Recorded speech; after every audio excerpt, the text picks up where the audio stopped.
Job? Said Randall, feigning ignorance. Israel's masked head dropped, and he shook it once more, this time accompanied by a sign. McCulloch? Your primary assignment? Ah, yes, the pettihood Randall had been charged with finding and causing mischief to. It wasn't often a collector like Randall was given a specific target, so he knew this McCulloch character must have done something pretty bad to deserve such a dubious honor. Normally it would have been little more than a formality for him to track the unfortunate down and have one of his more meaner creations rip him to shreds, but somehow this lowly crook had remained hidden from all of Randall's best efforts. This could only mean one thing. Larry McCulloch had protection. McCulloch's with the God Squad, Randall said plainly, and turned to look at the observer demon. The God Squad? Israel echoed, albeit tonelessly. Are you sure? 100%, Randall replied and idly pushed Mullen's dandling body with his index finger, making it swing gently. The motion was almost soothing and it helped Randall think. He had noticed lately that he could think more clearly amongst the dead. Kindred spirits that they were. It made sense that the reason there was no trace of the old crook was due to the fact that somehow he had found the God Squad, as the collectors like to call them. Or more likely the God Squad had found McCulloch.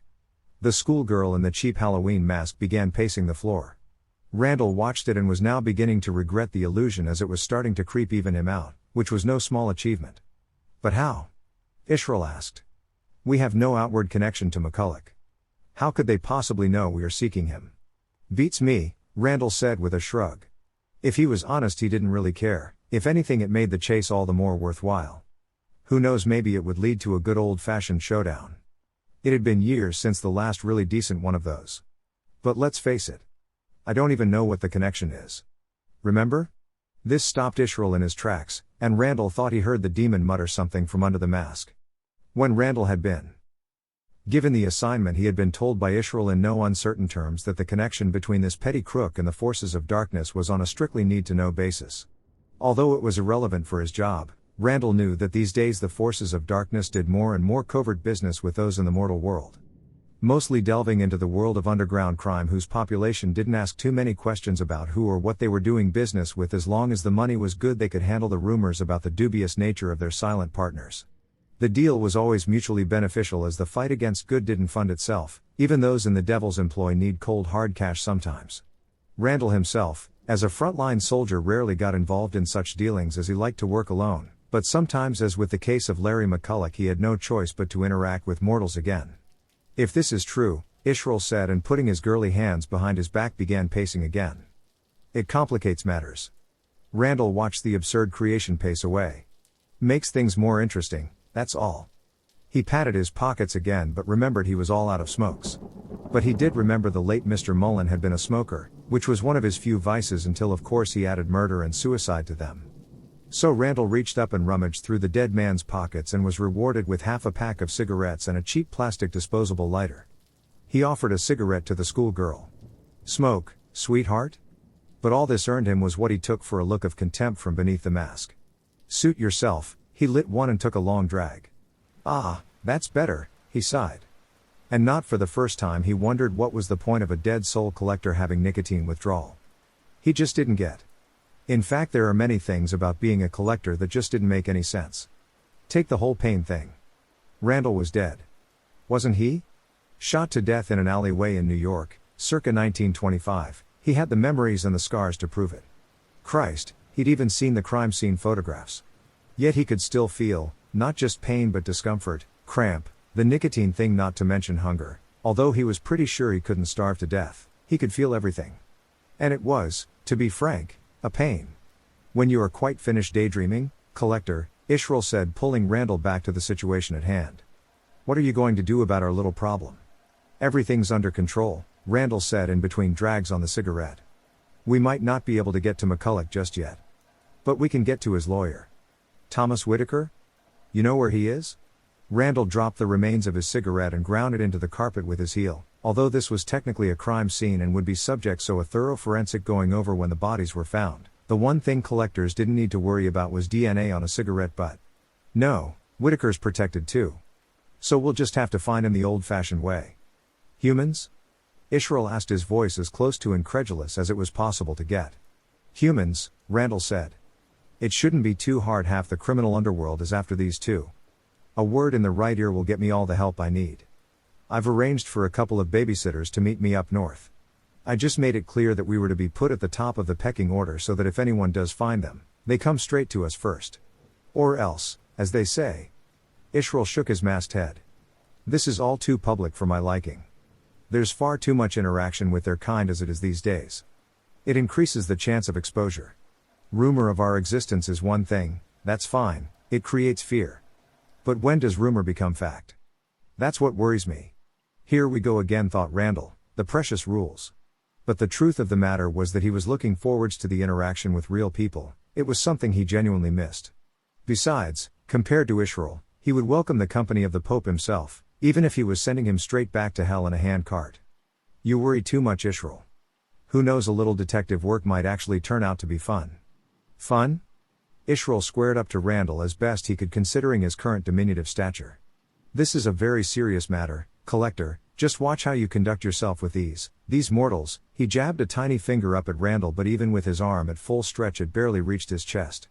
And remember, he warned. I will never be too far away. I'm always watching you, Randall. Always. The Collector held his hands out in mock surrender. Whatever you say, sweetie. Israel made a fist and shook it up at Randall. He was about to speak again but thought better off it, then turned away muttering something inaudible under the plastic mask and walked straight through the wall and was gone, leaving Randall alone with the late Mr. Mullen. Randall poked the corpse again so it set off swinging.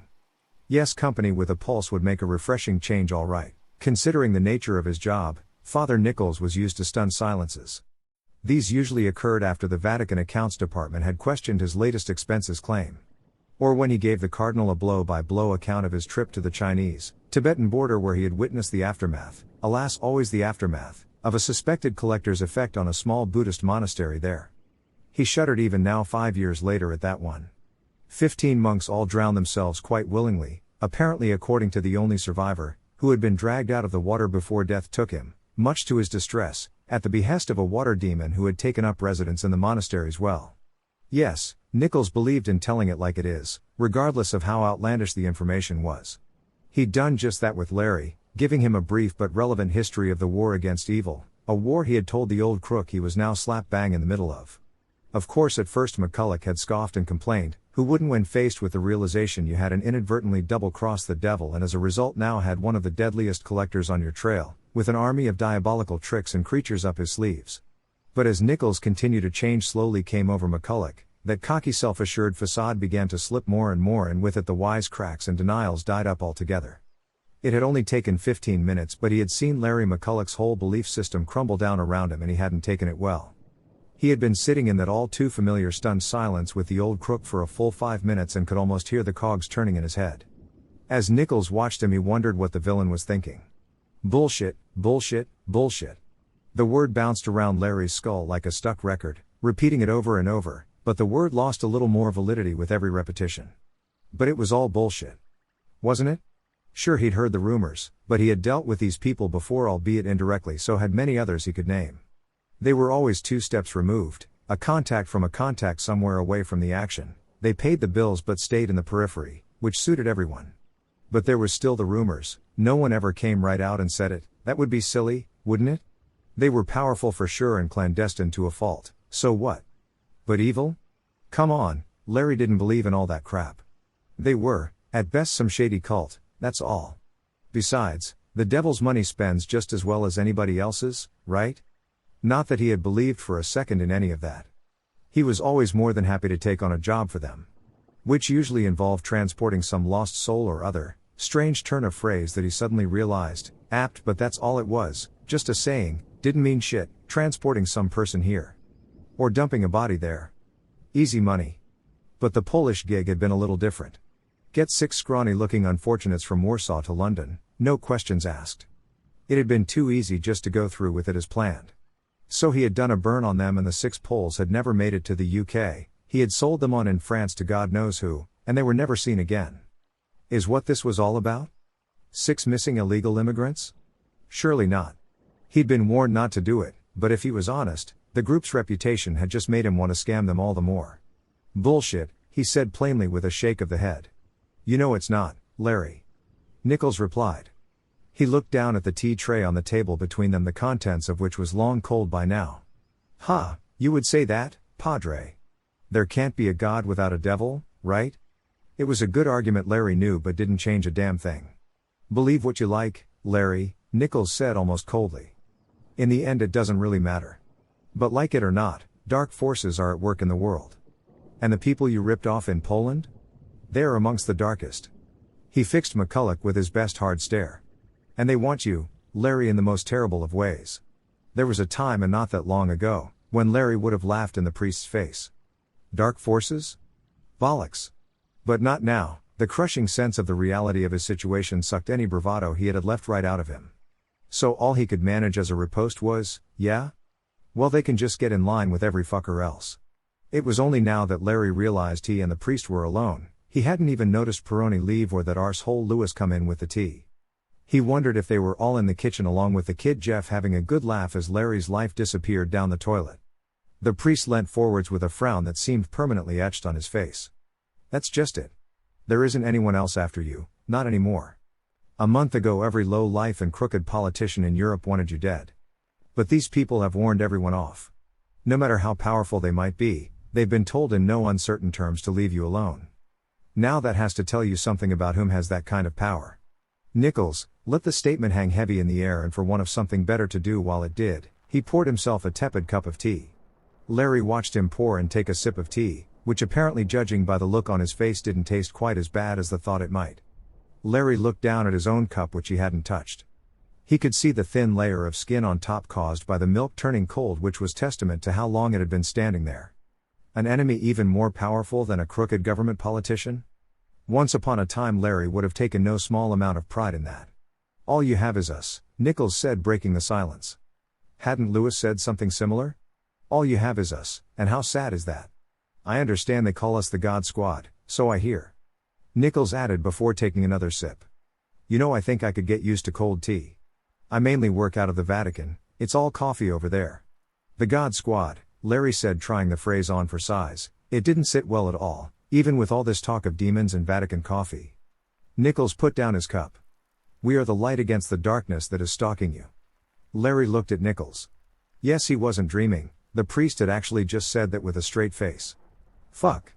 You really expect me to buy into all this good and evil bollocks? He sat back on the sofa, which reminded him how much he was sweating as his wet shirt felt icy cold on his back, which made him shudder. Nichols made a dismissive gesture. Like I said, I really don't care if you believe me or not. The facts are quite plain without any help from me. He held up his index finger. 1. The police can't help you, they called us in. That's a whole country's police force who can't do anything. He held up a second finger. 2. Your underworld gangster mates won't help you. And 3. He waved his 3 fingers at Larry. You sure as hell can't help yourself. He made a fist, then after holding it up for a moment tapped it against his chest. So that leaves only us. The God Squad. But to be honest, I'm not even sure we will be able to do anything if Randall gets to you. Him again, Larry said. The soul collector. And he's after my soul. That's one word for it, yes. Your soul. That little spark of light that's in all of us, even you, Larry. That thing that makes us human. But call it what you will, Randall is coming for you, and if he gets his hands on you, there will quite literally be hell to pay. The logical part of Larry's brain wanted to make him laugh right in the priest's face. Soul collectors? Come on, have a word with yourself. It was all bullshit. Whomever was after him, powerful or not, wasn't some mysterious supernatural force out for his immortal soul. That was just plain ludicrous. They were just gangsters with a taste for the theatrical. His heart, however, told him different.